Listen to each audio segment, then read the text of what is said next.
And we're back, and you are listening to Villain Cast, BJJ Antiheroes, with myself, Chris, the Villain Pains.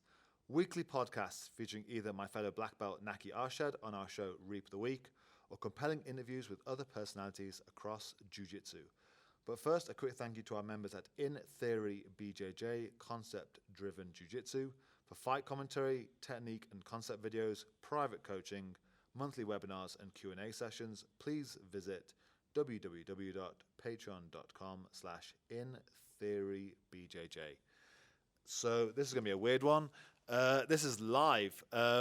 It's not through the app. It's not done online. I'm actually sitting in the gym with Charles Harriott and Steve Hordinski. This is a three-way podcast.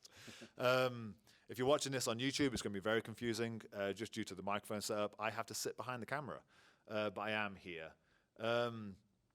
We are in Denver, Colorado. Littleton?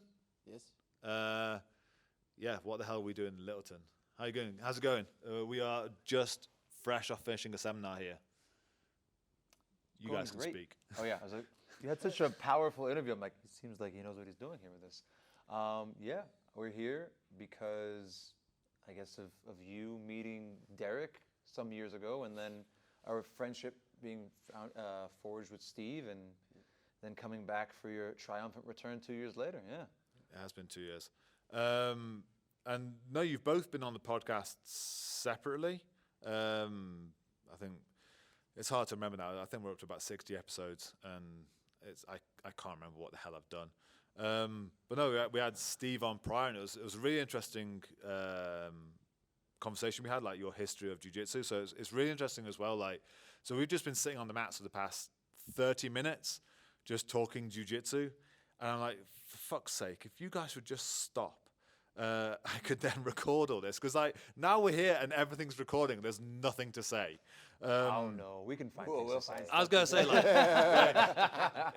yeah, exactly. Like the three of us are all exceptionally long-winded when we want to be.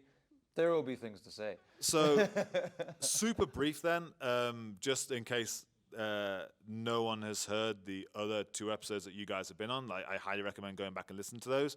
We'll start with Steve. You have been training for, what, almost 30 years now? Yeah, 1997.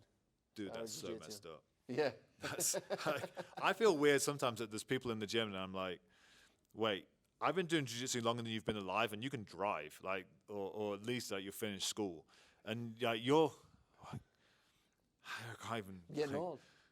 Yeah, exactly. yeah, we're all getting old. I didn't realize I was that old until you just reminded me. Yeah, so and that's as well, like, you know, Denver is it's where our MMA began essentially. Yeah. And you're ground zero for everything. Like, so brief, yeah. So you started training in '97. Like, who did you first start training with?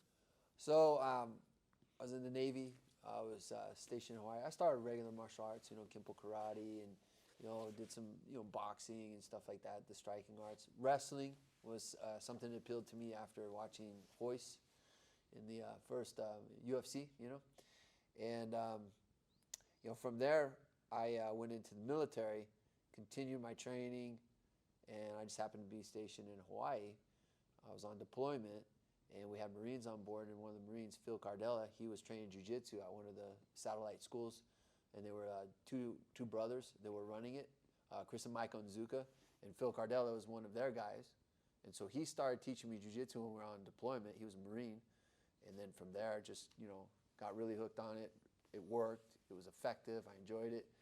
And it stimulated that part of my brain where it's like, I need a problem. Give me a good problem. And jiu-jitsu always gives you a good problem to solve, right? It's never ending. So I just kept going, and I started training with Helson.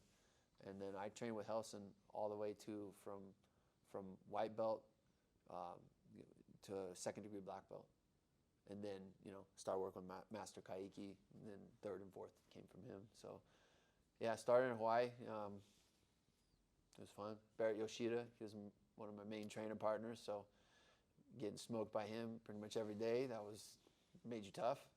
And then we had some big boys, Hawaii, and being like a kind of a being a Howley military guy, you kind of get, you got to earn your place there, so you get tested a lot. And then, I stuck around and made a lot of friends. So yeah, started in Hawaii. It'd be fun to get Barrett on one day, because he's pretty sure we've spoken on Instagram before, but Yeah, I'll have to drop him a message. I've been trying to get him out here to do a seminar. He's busy.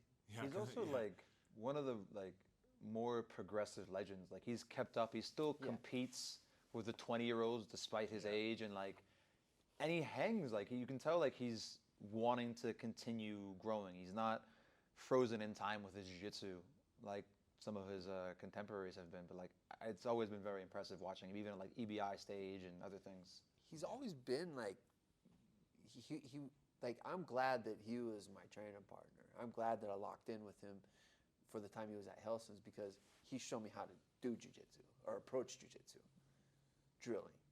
Yeah. He found movements that worked really well, and he said, we're going to do these drills, and we would do those drills, and then he would say, where's your jiu-jitsu log? He was always telling me, what's your game plan? And he might not remember all that, or maybe he does, but it was very impactful. And it gave me a way to approach jiu-jitsu, which allowed me to always be open to new ideas. And that's how, I'm old school, but I'm not, because that's my lineage, but I'm not old school because I get to work with you guys, and you guys bring in the modern and the unorthodox. And I always felt innovative on the mat because of the way I watched Barrett, show me how to start to be a blue belt, how to be a competitor, and watching him do some impressive stuff in competition. And we were together for a few years on that mat, and then he went to Grappling Unlimited, and then from there he was just ADCC. He was battling it out with Hoyler. I was like, he's gonna get him. Never got him, but he gave him good runs, and then it was beautiful to watch him do that back then. And then you see him get inducted to the ADCC Hall of Fame. You can see him; he's still out there doing it. That dude's an OG, man. Yeah. He loves competition, man. He's another animal. He's an animal. Yeah. I think I remember seeing him at the ADCC 2011 in Nottingham. Yeah. Back when it was in England for the one time, and what a weird city to put it in. Why Crazy. Nottingham? That's that was the last ADC I'd say of the legends.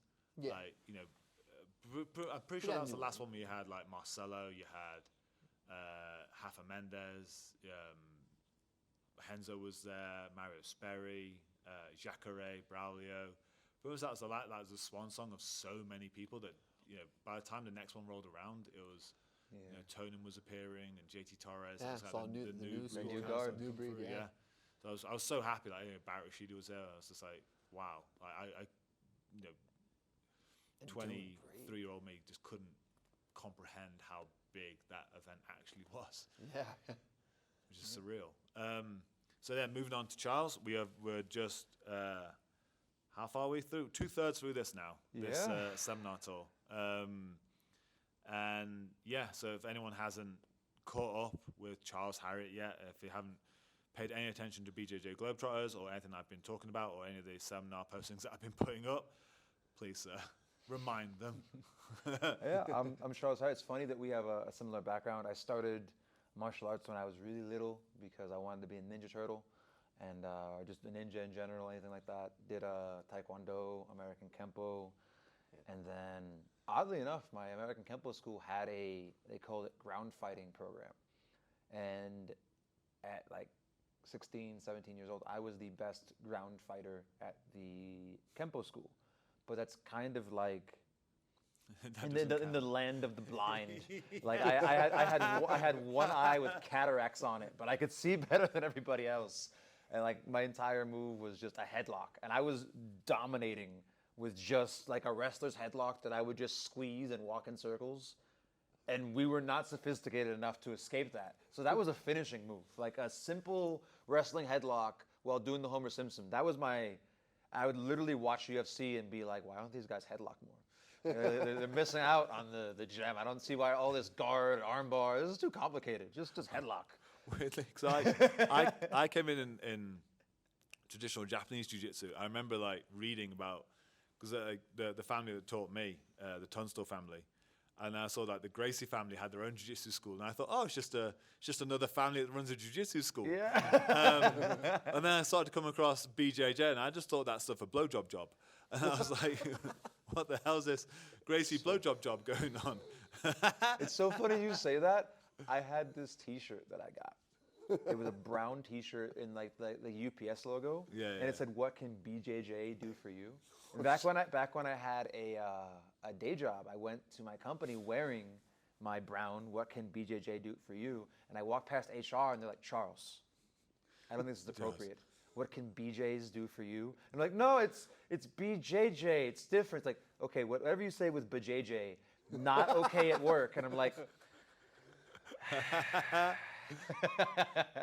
Yeah, exactly. It took a long time for me to understand it didn't mean blowjob job. I was very disappointed. Even now, I still cringe when I see But, it. So, because like back in the day, it was like that. I didn't want to wear the BJJ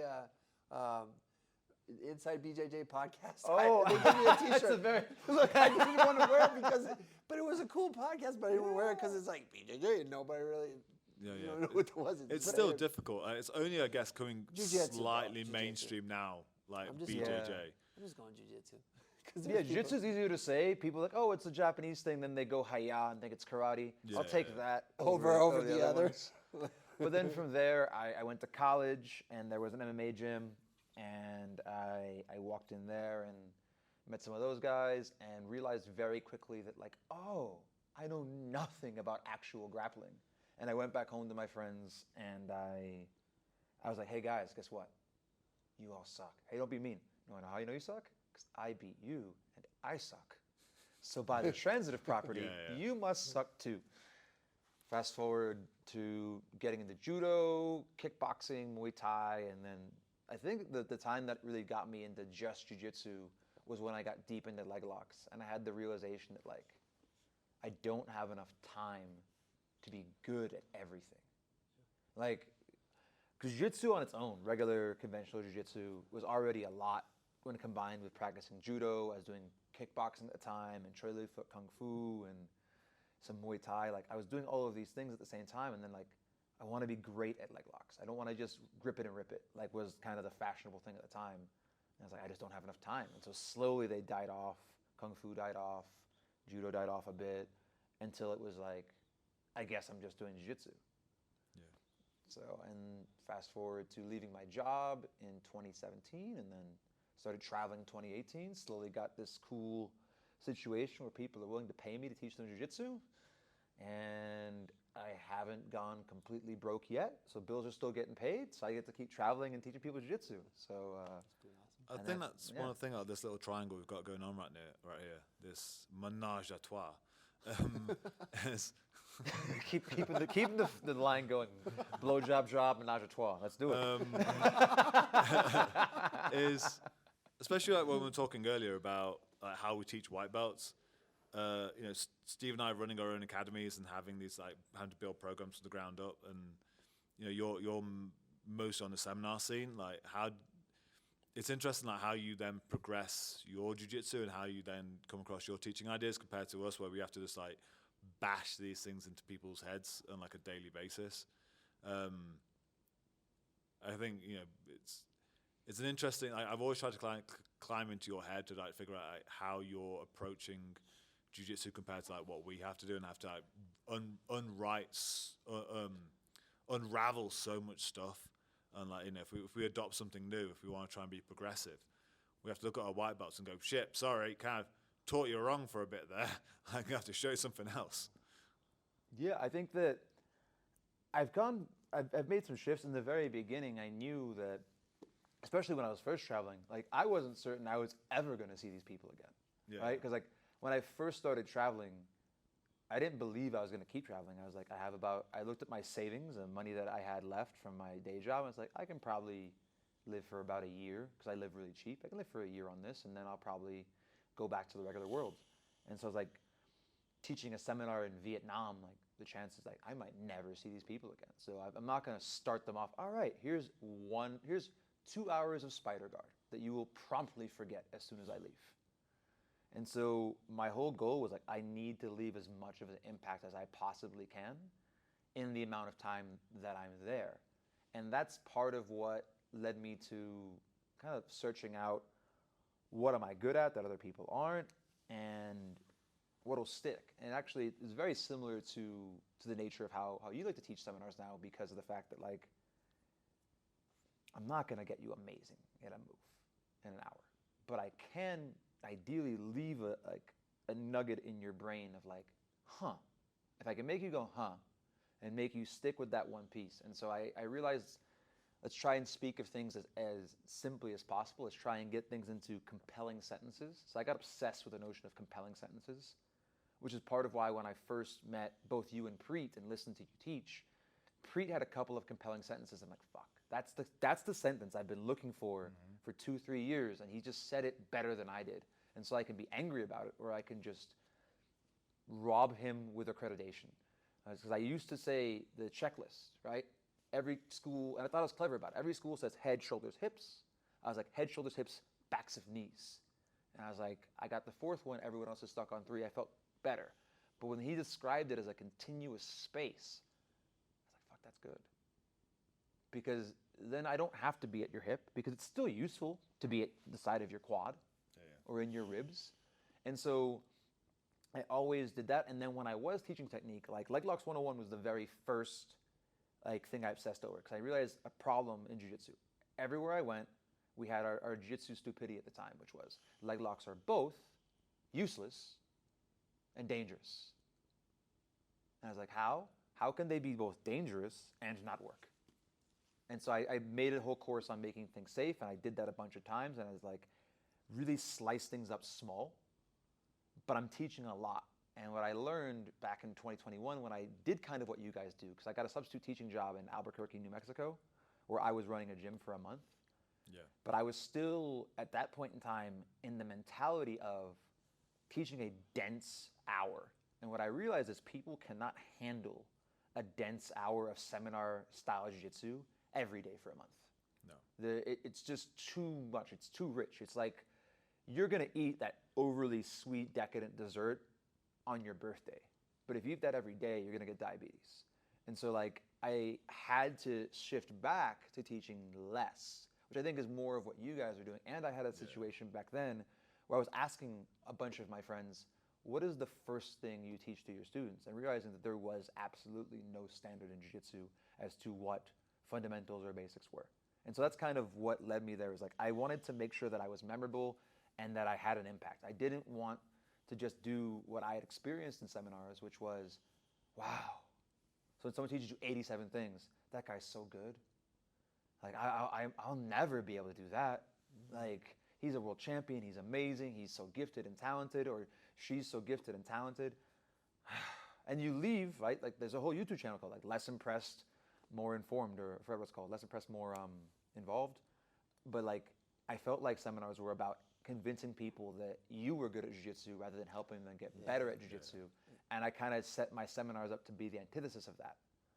And just slowly going through, broad theoretical approaches to choke theory, joint lock theory, sweep theory, and I can make a difference in your jiu-jitsu in 1 hour with that. Yep. Whereas I won't be able to have you play Sumigaeshi like me in an hour. Well, that's then the question, Steve, is like, you've been around this game for shy of 3 decades, and you were there, like, in the original kind of Gracie style. So that's what makes it quite interesting. That we talk about people who are very, not to shit on him in any way because he's a fucking legend. But the weekend with Lovato, like, talking about that kind of the old school being fed to the new school. Yeah, someone who's come from the old school, you've adapted, and like, it would have been very easy to stick to the 101s with regards to teaching students. But like I say, the fact that you've had us in here multiple times now, and along with many other people, like, how do you find unpacking all that seminar content and then adjusting, like, when you run an academy this way? So I learned the the ideas of like that jiu-jitsu, like street effectiveness, you know, all the principles like leverage, leverage over strength, time over speed, natural body movements, all these things. And then I still try to play those in my head, but a lot of it was like once I got the basic idea, it was a lot of self-discovery. So I've always had more of a curiosity for movement and efficiency rather than sticking to a standard. I'll break the rules, you know, because like I think you have to understand how deep you can go into a technique, you know, how effective it can be. And then what I started seeing is like, it's not the technique, it's the concepts. The concepts are what really, really allow you to evolve. And what I do with my students, like if I find something like, and I did this with both of you guys, like the ideas you gave me were simple enough, but they were ideas where I was like, I can use that in a lot of places. I need to explore this and study this. I need to explore this. I need to study this. And then I just get in and I train and I expose it. I try to expose it to a lot of different bodies, different styles, MMA fighters, hobbyists, competitors, no-gi competitors, and just see like, how is this holding up? And then from there, you know, because of like, I don't put restrictions on what I'm going to learn. Like, I like it all. You know, like if it's something like, I'm telling you, if you could show me a move where all I have to do is look at you away and you tap out, I'm fucking doing it all the time, bro. You know, like, Waiting for that gym mock. You're like, I mean, like, here we go. What is he doing? I'm tapping. You know, like whatever, man. You know, but like, and then you know, what's interesting is like I start finding these ideas, especially like the inside. You know, and understand the pillars like you showed, and then the frames and the you know, the orphan limb, keeping the leg inside. It changed a lot, man. And you know, that felt better on my body because structurally, my body wasn't taking a beating now. And I also go for feel, like how does that feel to my body? And that's one of the things that I drilled a lot in the beginning is I would drill for a feeling, not for a submission. I would drill to how did that feel? That felt effortlessly. All right, we're on the right track. And then I use the move, you know, like, all right, it's effortlessly. But that was at the surface level, and it's like teaching. How do you make people understand this? You can't, like, they're not going to learn like you. You're not going to look like we learn. I feel like we probably learn differently. To be at a higher level of understanding of jiu-jitsu and being able to apply it, I feel like not everybody's going to be like that. How do you build someone like that? Some people are gifted. They can learn. They're good learners. And then like you put them in these positions and you tell them, all right, keep your balance here. Like, here's the game. Don't get swept. Keep your balance. How do you keep your balance? You know, show them how to put the like you did today, the postures, you know, the postures that are going to allow you to be strong there, you know. And that right there was the best way to start teaching, I found, is that, all right, here's the game, you know. I want you to be strong in this position, hold this, don't let them fuck with you. Don't let them fuck that up. And if they do, reset, go back, adjust, don't let them do it again. I think to piggyback off that, like, it was giving, because you notice, like, you ever watched me teach, like, I go heavy into analogy. I'm almost always making either a food analogy or some other strange analogy. The food analogies come more when I'm hungry. That's why I have a lot, like, if you think of, like, I have taco grip, I have burrito grip, I think you called it a cone grip from ice cream cone. From the ice cream cone, yeah. Well, what does that say about my mentality then, considering the general fucking jokes that I come out with and analogies of what today was G-spot and suck your own dick and like, you know, it's all about where your mind happens to be that day or in life. So it just means that, you know, we all have different things. I love food and you love G-spots. Yeah, let's not go where I want to. But I don't really have a category then. I mean, I do other analogies as well, but I think what we're both doing in different ways is we're being memorable. Because there's a reason why comedians, this is going to get like oddly deep for a second, there's a reason why comedians get attacked by dictators. Yeah. It's because when you make someone laugh, you disarm them and you open them up to receive information. Mm-hmm. And so if you simply said something very technically, it's just like, you need to put your hand over your knees. Well, sure. Yeah.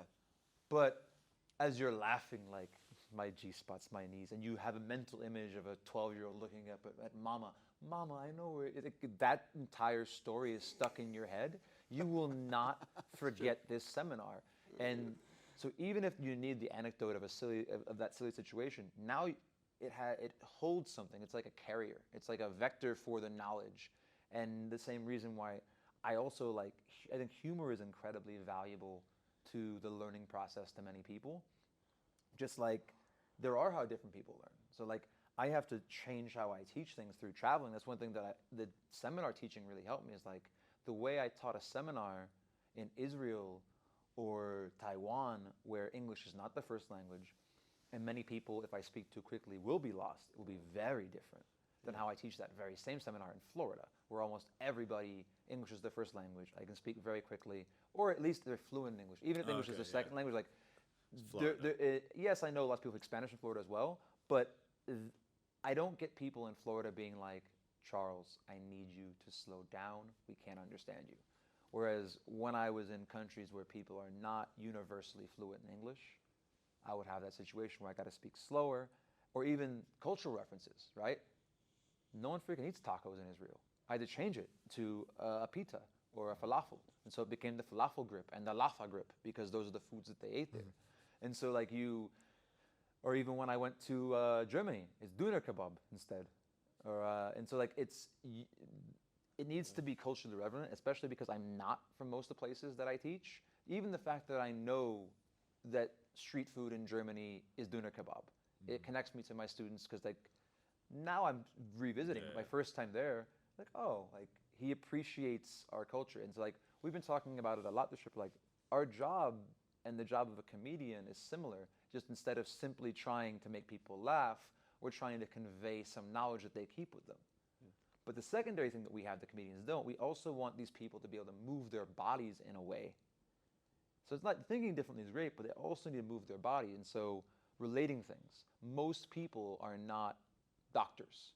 And so as much as I like learning the technical terminology, if I use the Latin name for things, I'm going to lose a lot of people unless I decide to make part of this class education, Latin, physiology terminology, which in a college town like Gainesville, where I live, a lot of people might be interested in that.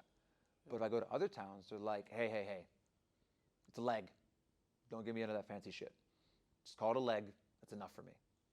And so I think that's understanding your audience and adjusting to it and being memorable. I think that's what we all have to be in common. For me, because I want to be invited back. For you, because you want your students not to leave the gym. It's just a different approach. You guys have the luxury of, you're going to see these people tomorrow and the next day and the next day. So if you fuck up, you can be like, hey guys, my bad. If I fuck up, that's what they remember of me, is that the guy who fucked up. Exactly. Like I think we get a lot of leeway in our students, because I think, Johnny Buck said it when he was on the podcast a few years ago, is that most people don't stick to their jiu-jitsu schools because of jiu-jitsu. They stick to it because it's where their friends are. And so I think, we got some leeway in how we can teach our jiu-jitsu. Like, as long as you've got the right atmosphere and everyone enjoys the place that they're at, we can, hold our hands up and go, shit, like, it's a growing sport, and I'm just someone who's been playing this sport longer than you. Like, I'm still figuring this shit out. Like, but hear me out. I think this will work better. I think that honesty is so important, though. Yeah. Because I think that, especially, like, we both came from traditional martial arts. We all did. Yeah, what was the traditional martial art you did first? I got my black belt in traditional Japanese jiu-jitsu. Oh, yeah. So even more so. Didn't you do Aikido as well, you said? I've done bits of Aikido, bits of Wing Chun, Lao Ga. So I imagine in your Japanese jiu-jitsu, there wasn't a lot of questioning and can we do it differently? You had a curriculum. Yeah, you're just doing it off. And so Kempo mixed with compliant judo. And so I'll go back to that in a second, because it is compliant judo. I remember I went to those classes, but like the desire and ability to question is almost seen as disrespectful in many of those spaces. Yeah. Right? So like I had situations both, and this even happens in jiu-jitsu as well, with some of the guys where like, if somebody does a move, like even me, like I did the move wrong, I couldn't get it, raise my hand, hey coach, like I'm not getting it. Rather than seeing it as an opportunity to correct me, for some of these guys, like it's a challenge. And so now they're going to try and like maim me as they demonstrate the move on me to prove its effectiveness, when I'm just confused. Yeah. And so I think when you, as the coach, Chris, say, hey guys, I'm experimenting with this, I don't know, I think it makes every other time that you say that you do know more impactful because you're not pretending to be a god. Yeah. I think I don't know, like having that humility is what makes you open-minded. If you're like, if you think you know it, the moment you think you know something, you just stop learning. You know, if you're like, I know it, you're not going to be receptive to a younger person or a less experienced person come to you saying, hey, I was doing this, what do you think? You're going to be, no, I know it, that's wrong. But if you come at it like, I don't know, and you look at it, like that's how I started approaching my teaching and the questions is like, if someone asks a question, I might know the answer, but I'm not going to spew it out. I'm going to be like, well, I don't know. We should look at it right now because my jiu-jitsu's changed, my ideas have changed. So if I look at a new problem from I don't know, anything's possible. Actually, I have a question for you about your background. So was the Japanese jiu-jitsu at Fighting Fit or somewhere else? No. I've put this has been on the podcast before. I'm sorry, other podcast listeners. No, I'm curious. This is fucking hilarious when you think about it. So I did Japanese jiu-jitsu, and some of the stuff like these years later I actually use now. I actually use Osotogari, Ogoshi, Uchimata, even some of the wrist locks and arm locks. In Kesa and stuff I now use, but it was a lack of sparring that kind of made it so I didn't really understand how to use it properly. The only sparring we did was we start back to back, and it was the first person to get scarfold. So we did that too. I thought that my school was the only people who did that thing. we didn't. There was no submissions. There was no guard. It was just first person to get scarfold. There was just tussle, scarfold. And then I got my black belt in that one 2008, so I would have been 21. I then entered into a judo newaza competition where you'd enter in via your belt. Oh no. And about 3 weeks before this competition, I'd heard of this legendary gym called Fighting Fit. And I thought, you know what, I'm a black belt, I'm going to go this place. I've done some of this ground fighting, and I'm going to go smoke these guys. They beat the shit out of me. I then went into this judo newaza competition with 3 lessons of actual combat experience, wearing a karate gi. Oh yeah. And my first, I was there warming up with chain punches, and I went to my first fights. I think my first fight was against a BJJ blue belt. My second fight was against a judo black belt, and my third fight was against a BJJ purple belt. That's rough.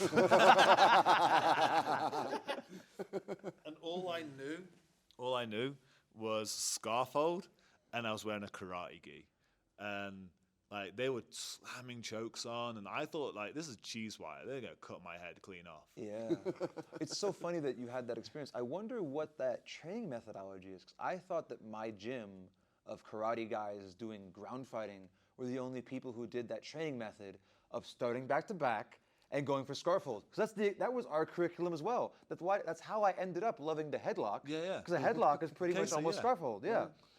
I think it's because. I mean, weirdly enough, back in those days, I want to go into this conversation in a second, is that there was a huge spate in those days where even the competitions I go to, you'd start back to back. I think it's a judo thing.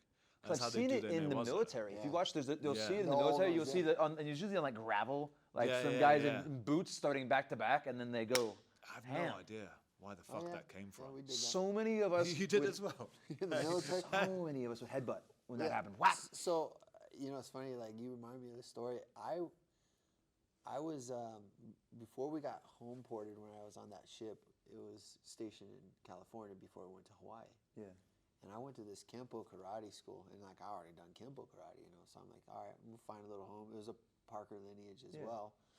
And I went in there, and because I trained in the garage with a guy who was, let us kind of get rowdy, I already had I would kind of hit a little too hard in the body, I guess, because that's what I was used to. Mm-hmm. I went to the school, they did not like my lack of control, they said. And I said, well, that's control because you should see my instructor. It's all relative. It's relative, right? I'm this is great control.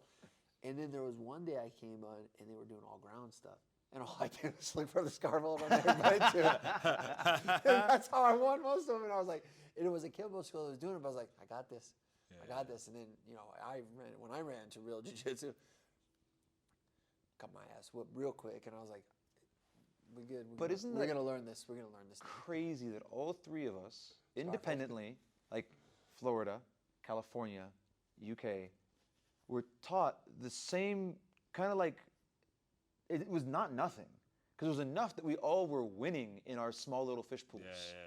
And so we had this inflated idea of our own abilities and then realized, oh shit, we're wrong. But I think it's fascinating that like with just a Keiza Katami and an understanding of holding tight, how effective we were on people who knew nothing. That really is a testament to like the value of knowing anything versus being a complete civilian. So I will say that even now, the head and arm control, Keiza, against a guy who was really good at it, like a judo guy or someone that's their specialty, it's fucking hard. Oh yeah. I've had to tap in that thing because it just gets so uncomfortable. Oh. And it's like look, nothing against like my lineage, but none of that shit. It's on the record now. I call it shit because I could not make it work when I needed to against someone that I know more technique, and I've been doing it longer, and I can get held down by that move, and I can't get fucking out if they hold my elbow. Yeah. But I think that's partially because of the fact that like I'm going back to that. Just I've been using it because I did judo and judo respects it, jiu-jitsu doesn't, and I was always like scolded at the jiu-jitsu gym for playing regular Keiza rather than underhook Keiza, and it works, but jiu-jitsu has such a history of blind spots for no, we know better, don't question it. And I think that the cool thing about now is because there's so many more competitions. If you even just think about back then, like you said you had competed, but how often was there a competition? Right? Probably very infrequently. And so if you wanted to compete, it was every few months at the best, if you were lucky. Whereas now in Florida, every weekend, there are multiple tournaments, virtually every weekend of the year, if you want to compete, and it's some sort of grappling. And so you get to see that wider thing, whereas it wasn't uncommon if you lived in a smaller town that the only jiu-jitsu you ever saw were your teammates. And so now you're stuck in those blinders. Well, and Josh Barnett, when they were doing the Metamoros, came in. He got hit on with that, and he couldn't get out of it. Yeah, that move is legit.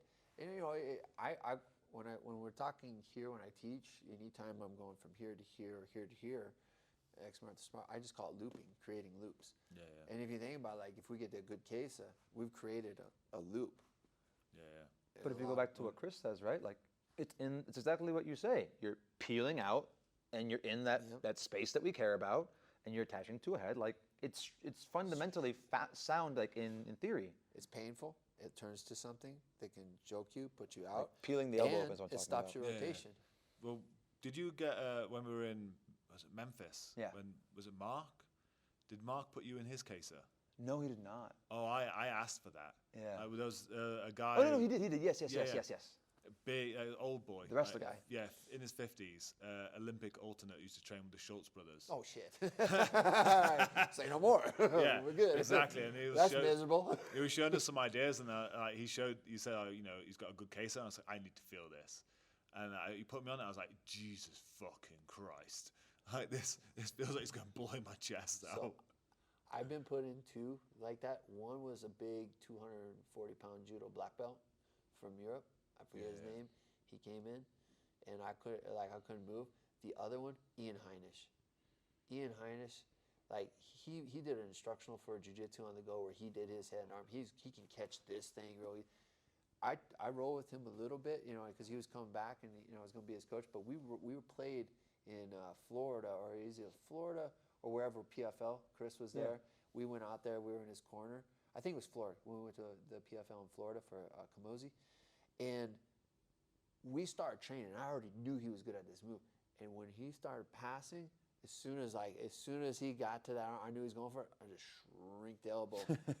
And I'm telling you, it was like really close. If he would have caught that bitch, I'm going out. Because he came here to come and train. Yeah.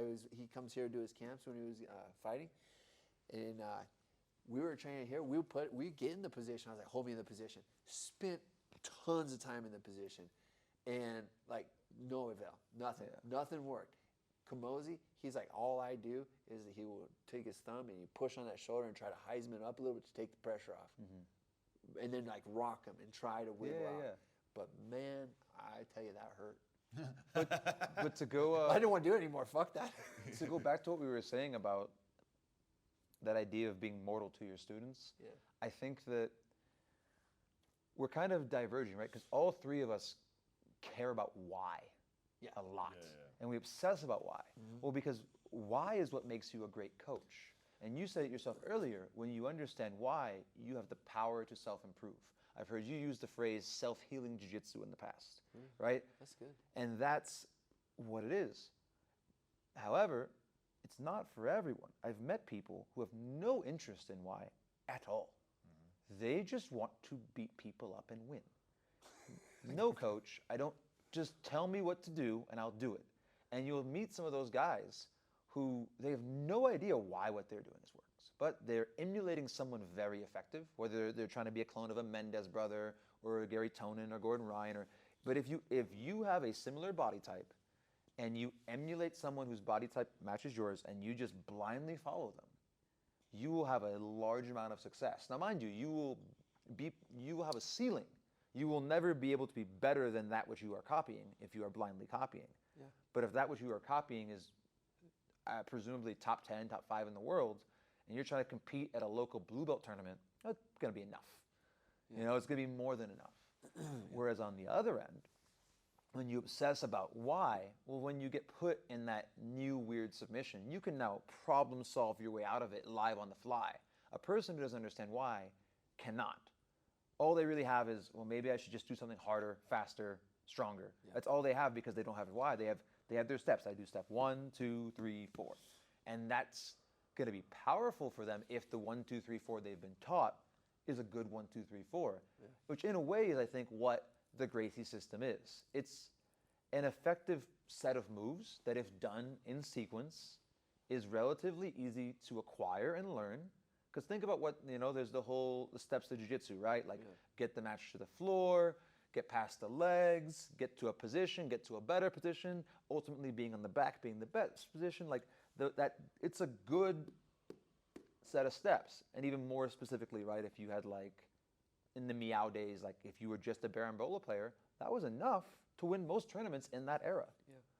And so I think it's a kind of an interesting thing where like I have a hard time with those types of students because like I don't want to train. I call it the division between, if I'm Dr. Frankenstein, I can either make a monster or I can train fellow scientists.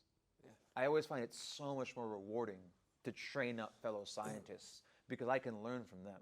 Collaboration, right? Whereas if I'm just making you into a monster, like you can be dangerous. And many of the people that like I've helped make into monsters are deathly powerful and dangerous. And other people, they don't necessarily have the understanding of jiu-jitsu that some of the guys over here do, but they can beat them up because they're better athletes, they're meaner, they have less, like they have the things it takes to be a fighter, but they're not the greatest teachers. And understanding that like the hard thing for me was realizing like not everyone wants to take the path that I'm taking, and I have to be respectful of that and give them what they're here for. So this guy wants to be a fighter, this one wants to lose weight, this one wants to understand things like I do because they have that similar mindset. I think that's one thing is like, especially because we're both academy owners, is like, that whole idea of humility and being able to admit that you're wrong. It does get weighed up though, because like, going like splitting between the two of you right now, because I kind of sit on the fence with these things, is, when you're doing a seminar, like I say, you have to give that condensed, thing that, if I want to do really well right now because I want to be invited back, this is how I make my money. But at the same time, when you're an academy owner, like you have to be humble. You have to be able to admit, humility. But at the same time, you're taking people's money, and they're paying for a service. And it's when you're academy owner, you think, right, shit. Like if I do this wrong, if I show weakness, if I show that I fucked up, that I didn't know what I was doing, are they going to leave? And then that's the problem is you think, shit. Like it's being able to balance, like being able to say like, shit, I did this, I know better now. And when I think it's easy for them, some coaches, like I said, to become hyper aggressive or making an unquestionable environment, because it's almost like it's the fragility of the business that they're running. Established dominance. Yeah. I've experienced a lot with this, and what I always do is I treat all my classes as an open conversation. That we're here, and I've been on the path longer than you, and I might have some good ideas, but I want to know what you're thinking, because your mind sees something too that maybe I'm missing. It's going to add value to the class. It's going to add value to me, and it allows me to make mistakes. Yeah. Because we're just exploring something. Yeah. And like one of the guys who, I will say this, coming up under Helson was a very harsh kind of instructor, which I appreciated because it's military, so I didn't mind. You could tell me I'm fucking up, and you could say that's wrong. Like I'm gonna be like, okay, show me how to do it right then. Like I don't care. Like just show me what I need to know. Yeah. If I'm doing it wrong. Whereas when I started working with Kaiki, he took the correct praise, and he put it into an adult context. Like he would like, if I would come to him with an idea that he didn't agree with, he would not ever tell me that. Yeah. He would say, let me see it. And he would allow me to do it with very mild resistance. And he would say, I was like, oh, that's pretty good. All right, let's try again. And then he would change something, and it would stop me. And then he would say, then he would allow it. Then now I'm receptive to learning. Yeah. And he would teach me. I think if you do this and that, I like your idea, but maybe add this. And then you would do it that way, and he'd say, very good. And like I never felt disempowered when he would correct me. I never felt disempowered. Whenever he would call, I never have any anxiety like I did something wrong. With Helson, it was different. Yeah. So that correct praise, which works really great for kids, also works for adults, but how do you context it? How do you make it to where it's like, it works for adults? Kaiki had the perfect method, man. Yeah. And I learned a lot from just being around a master like that knows people, knows how to, inspire, motivate, and he knows the right things to say. He knows when, and he checks on me all the time. Like it's one of those guys. Yeah. But his method really showed me how to be a better teacher. I think, especially because I'm not saying I'm anywhere near the level of militaristic that you are, because I came from the fire, but it's still got its elements. Is that I remember going through basic, and it was the same idea. Like you stood to the shun and you got a round of fucks all day long, and there is benefit to that. As cruel as it is at the time. Mental toughness. Yeah, it builds your resilience to stress. Grit. Which we're in a fucking combat sport. And that's again yeah, every day, and it's like we live in it like it's fun. And like some people are terrified to come to the academy. Exactly. And and that's the thing, is it's creating the right messaging for the right people. I think some, you are in a combat sport, so as mad as it sounds, you have to almost give them the round of fucks. And I said in the car earlier, like, one of my first bosses in the fire, he used to say that, if I say you're fucking stupid, it's not personal. Like, you've just done some stupid shit, but it's not personal. You're not a stupid person. You've just done stupid shit. And so it was kind of like, it's been able to create that, disconnect. And even my wrestling coach used to say, outside I'll be your best friend, but in here I'm going to give you an absolute fucking horrible time. But that built that toughness. And it's like finding that balance. What creates the right messaging for the right people? Do you give people a round of fucks and like give them a horrible time because they'll become tougher for it, or do you assist them? Well, I like what you said about like creating an experience of humor. I always have something to make my students always laugh when I teach class, and it's either I have my antagonist in the class, which is like Mark. And like he will purposely like do things because we bust each other's chops a little bit. We have fun. Yeah. We don't go too crazy, but sometimes it gets a little maybe people they don't get that humor. But I would say for the most part, they're like creating that experience, like you said, being kind of like an act, to convey the information. That laughter is real important, man. I agree with that 100%. Just got to be memorable. You can't be like, and I used to teach kids. So this is talking about the praise with kids. Teaching 4-year-olds is some of the most tiring work Like, I would rather teach a room of 100 adults than teach a room of 10 4-year-olds. Like, teaching the 100 adults, significantly easier. Because you have to, like, pitch a no-hitter against 4-year-olds. You must, for the entire, and those classes usually are only a half an hour long. But for those 30 minutes, you must be the most interesting thing on earth. And fun. And you must be fun, and you must be entertaining, and you must be happy. And goofy. If you are, God. if there is a piece of glitter on the floor, or a toy, or a ball, and that ball is more interesting than you, you've lost one. And once you've lost one, all the rest are like, what's he doing? And now you're screwed. And so teaching kids, I actually took a lot of the games that I now do with the adults from games with kids. It actually goes back to your original question of like how I look at these things. A lot of the games that I started playing that I guess I don't believe they would qualify as the ecological approach, though they are task-based games, they do have goals. I was like, how can I trick people who don't know anything of jiu-jitsu?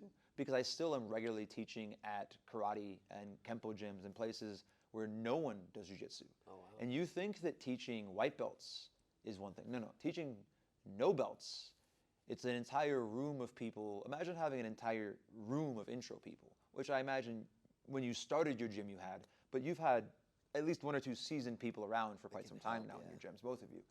I have to trick them. And so I have to construct a game that is not at all martial, that is just like a game of tag or something, but I make the rules such that I trick them into doing jiu-jitsu. And in the course of a half an hour, like you'll have 5-year-olds who look like they're doing a guard passing game, which is what I had them doing, but as far as they know, they're just trying to touch somebody's hair. Or like, same thing happened when I was teaching in Mallorca. I substitute taught, so you know Yogi Jack, and he used to teach in Mallorca. I was a substitute teacher for him in Mallorca, and there was a guy who brought his daughter in. His daughter was like 7, and she was taking the adult class. So whoever was the odd person out in the roll, I wasn't going to have adults roll with her, they had to play open guard with no hands, and it had a 7-year-old try to touch their hair. 7-year-olds don't really get tired.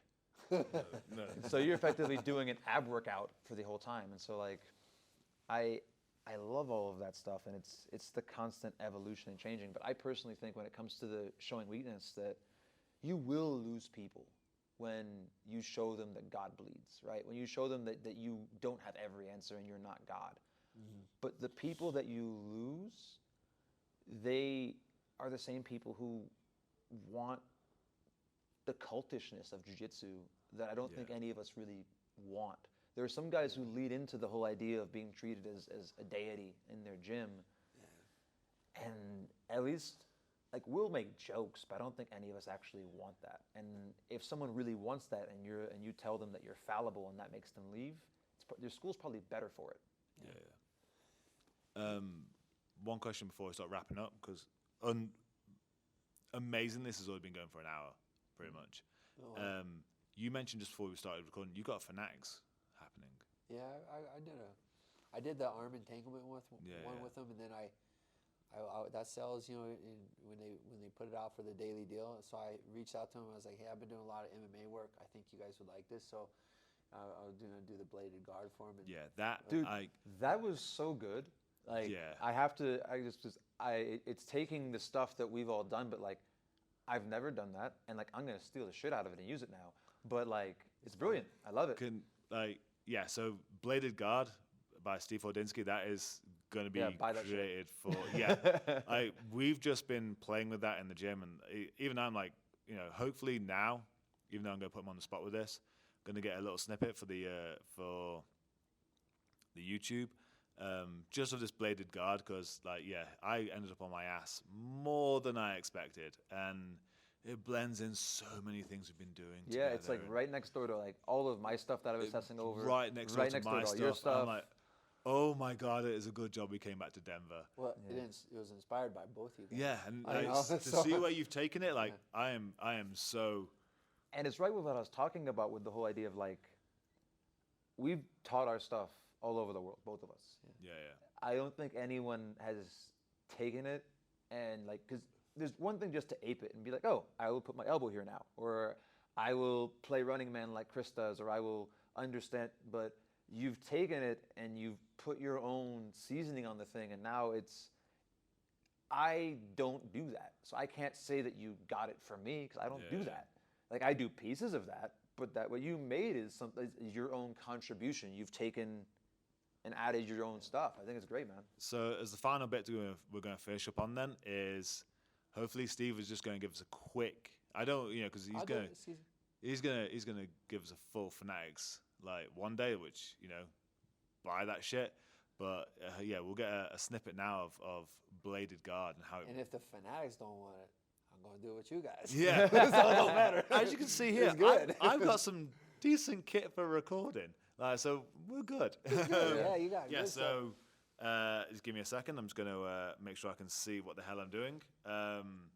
Steve. Just keep the mic on too. Yeah, keep the mic on and we'll just make sure it doesn't rub too much. So like I got the idea from Charles's placement with the foot, and the MMA guy smashed me, and I love it. So I was doing all this, and then I get broken down. This mic, I need to frame on that mic. Yeah, that's fine. I'll take it. Talking this time anyway. Yeah. So I had this one, and then I know sometimes I just take it and I'm here, break it down, and I stick this foot in too, and I like kind of separate them. So like I'm pushing this way and pulling back with the other one, and I just track in the inside space, and I manage the hand, and I go here, and it's like just this frontal assault is so hard to get through that like sometimes the guys will try to get past the knee, and once they get to the here, I just rock them, and I can attack or I can reset it. So I just looked at that from a different angle. So because I couldn't really see there. So like right here, even though like everybody's like, are you worried about them smashing your knee? No, because I can just stand up, if they take the pressure off me. So if they're in the pressure funnel here, which is what I call it, I'm like, all right, I'm good. And then they like really get like frustrated, like I'm gonna get past this knee, boom, here, and I just move just a little bit, open a little bit. Sometimes you sweep and you can enter the legs, or the good guys catch themselves, and I just reset. So you've got that bottom leg trapping. Yeah, so this one's right back here. Leg, This one's right here, just trapped, like hooked in. So you've got hooks. So I have my primary hook, my shallow hook, primary hook, shallow hook, primary hook. And then, right here. So almost like a sideways butterfly kind of position you got with your bottom leg hooked over the far calf. And then what I like is like when they step over, it's like they think they're getting to mount. So even though they get here, they're stepping over, and I'm pinched here now. And I just open a little bit, and then look. Boom, reset, even if they don't backstep. If they backstep, I usually follow. They backstep here. I just follow and then straight into scoop saddle. into the saddle. Yeah. And that's been like really fun. And there's different plays with it. You can play here. You can play here. You can play here. You can play here with it. But this is like primary where I This is like the direct follow to Unstoppable stand-ups. Yeah. Like, this is amazing. Well, and where I found myself too is like I'll be up here and let's say the guy is just back kicks real fast, and I'm like up, he's trying to smash me, but back step, I'm like I'm out, So I just stand up, and it works with the gi too because they'll grab here, just like here, and then come up, reset, back in. It's the perfect blend of everything we've been going through. All goes together.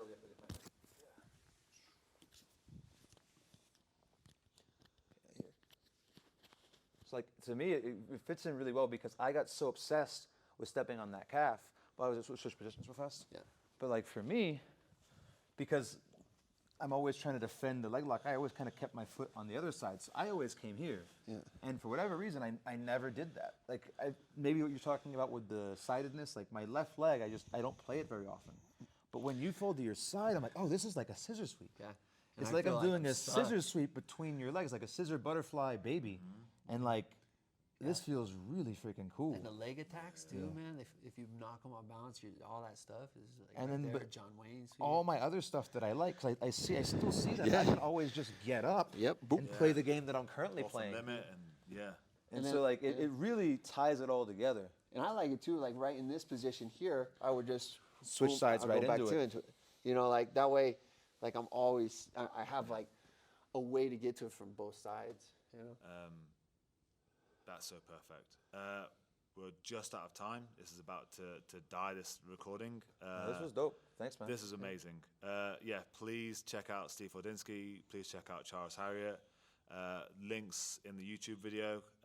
Thank you guys for your time. Awesome. Check out their recordings. Yeah.